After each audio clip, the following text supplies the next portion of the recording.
Doraemon मुझे gadget दे दो ना, कोई जिससे मुझसे पढ़ाई हो जाए। नोबिता, तुम हर बार ऐसा ही करते हो, मुझसे गैजेट मांगते रहते हो। मैं तुम्हें कोई भी गैजेट नहीं दूंगा इस बार। मेरे पास कोई भी गैजेट नहीं है नोबिता। डोरेमोन प्लीज़ ऐसा मत करना। सो गाइस, आज हम इस वीडियो में एक ऐसे गैजेट के बारे में बात करने वाले हैं, top 5 ways by which we can study effectively and efficiently. Hello guys, welcome back to my channel. As you all know that अगर आप सब यहाँ हैं इसका मतलब ये है कि आपसे पढ़ाई नहीं हो रही है, and here I am finding a solution that how we all can study effectively and efficiently. So let's start. So my very first method for efficient studying is active recalling. In this method we will recall which we have studied. ठीक है, मतलब हमें जो चीज़ हमने पढ़ ली है उसे हमें याद करने की कोशिश करनी है, उस हमें क्वेश्चन पुटअप करने हैं खुद से। उस मेथड यही है इस मेथड में। Like we can use flash cards, मतलब हम किसी चिट्टे बना सकते हैं जिससे हमें याद रहे, या फिर हम किसी पेज पे लिख सकते हैं जिससे हमें वो चीज़ एकदम फिट हो जाए, या फिर हम स्टिकी नोट्स चिपका के जैसे वैसे लिख सकते हैं। मैं क्या करती थी जब मैं पढ़ती थी, इवन अभी भी पढ़ रही हूँ, मैं करती थी कि मैं एक पेज पे लिख लेती थी जो भी मेरे को याद करना है, या फिर मैं खुद से क्वेश्चंस पूछती रहती थी, बिकॉज क्वेश्चन से भी कहीं ना कहीं क्लियरिटी आती है हमारी चीज़ में जो भी हम कहना चाहते हैं।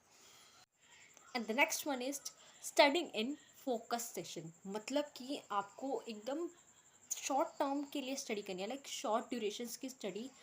नैप जैसे होती है ना, वैसे स्टडी नैप मान लो, बट ये नैप नहीं है, स्टडिंग आवर्स है, प्रोडक्टिव आवर्स है, जिसमें हमें स्टडी करनी है, जितनी भी करनी है इफ़ेक्टिव करनी है, मतलब एफिशिएंटली करनी है कि इतनी हो कि हम जो भी चीज़ पढ़ रहे हैं वो एकदम फिट हो जाए हमारे ब्रेन में, और उसे हम अगर एक बार पढ़े तो एकदम लॉन्ग टर्म मेमोरी में वो स्टोर हो जाए। Like we can study for 30 minutes, then we can take a break of 5 minutes बस। बट इस ब्रेक में हमें स्क्रॉलिंग नहीं करनी है। Yes, you have heard right, हमें स्क्रॉलिंग नहीं करनी है। हमें क्या करना है, या तो हम कोई वॉक कर सकते हैं, खा सकते हैं, थोड़ा बहुत लाइट खा सकते हैं, एंड ऑल्सो पानी तो अपने पास रखना ही है, बिकॉज गर्मियों में hydration is very important, even in सर्दियों टू। पानी यार जीने की एक वजह है, तो वो तो चाहिए ही चाहिए। एंड द नेक्स्ट वन, जो कि मेरे सेकेंड मेथड से कनेक्टेड है, रिमूव योर डिस्ट्रैक्शंस। यस, अगर ये रिमूव नहीं होंगे हमारे डिस्ट्रैक्शंस, तो बिल्कुल ही उम्मीद मत करो कि पढ़ाई होने भी वाली है। मतलब तुम जहाँ भी हो, अपना फ़ोन उससे साइड कोने में रख दो, एकदम साइड में, ताकि तुम एकदम अच्छे से पढ़ पाओ। लाइक तुम दे दो अपने पापा को अपना फ़ोन, या अपनी मम्मी को, या फिर अपनी दादी को, या अपने मतलब अपने कोई भी पेरेंट को, या कोई भी गार्जियन को, या कोई भी फैमिली मेम्बर को, जिससे तुम्हारा फ़ोन एकदम सिक्योर हो जाए और तुम्हारे हम सब मतलब पढ़ सकते हो। अगर तुम बुक से पढ़ो, और अगर तुम मेरी तरह वाले बालक हो, लाइक जेंट्स बच्चे हो जो कि फ़ोन से ही पढ़ते हैं, तो एक उसका उपाय ये है कि you can use timer. Like तुम अपने आप पे एक तरह से कंट्रोल कर सकते हो कि अगर तुम इतने टाइम के लिए पढ़ रहे हो तो इसमें तुम पढ़ाई ही कर रहे हो ना, कोई और ऐप तो यूज़ नहीं कर रहे हो। और सबसे पहले नोटिफिकेशन ऑफ करो, सारी वो ऐप्स के, सोशलाइजिंग ऐप्स स्पेशली उनके ज़रूर करने हैं। ठीक है, remove your distractions. Okay, now teacher तो बचपन में खेलते थे ना, अब टीचर की तरह ही तुम्हें खुद को पढ़ाना है।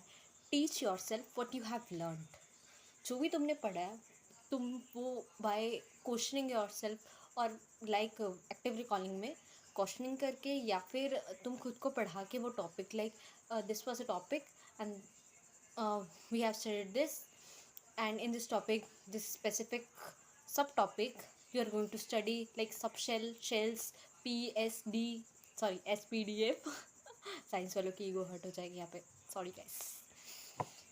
सो ऐसे पढ़ना है एकदम effectively. Last but not the least, sleep and review your consistency. Review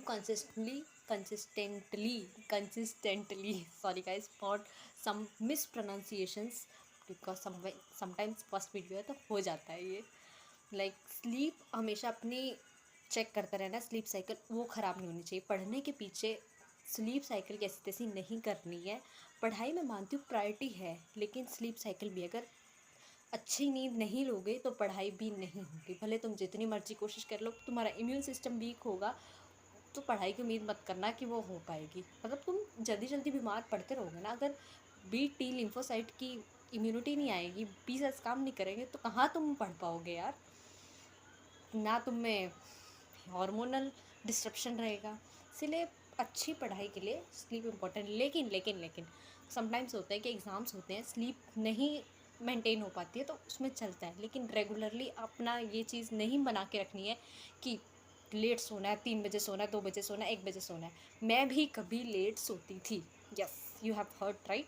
मैं भी कभी लेट सोती थी एग्ज़ाम टाइम में, कभी कभार। लाइक मैं पहले वही चाइल्ड थी जिसको होता था कि पापा I will study for 3-4 hours in the night only, and आप मुझे डिस्टर्ब मत करना। आई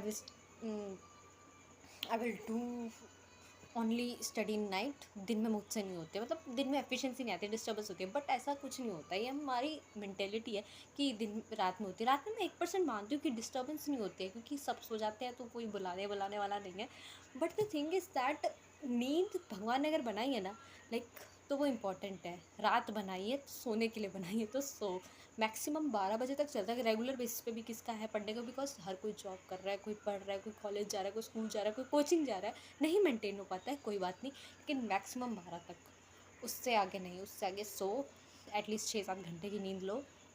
सो that's it for the video, and अगली वीडियो में मिलते हैं एक अच्छे पढ़ाकू इंसान के साथ। कमेंट सेक्शन में मुझे अपना रिव्यू देना कि तुम्हारी पढ़ाई हो पा रही है कि नहीं, और मैं अपनी पढ़ाई का भी दूंगी। Bye bye.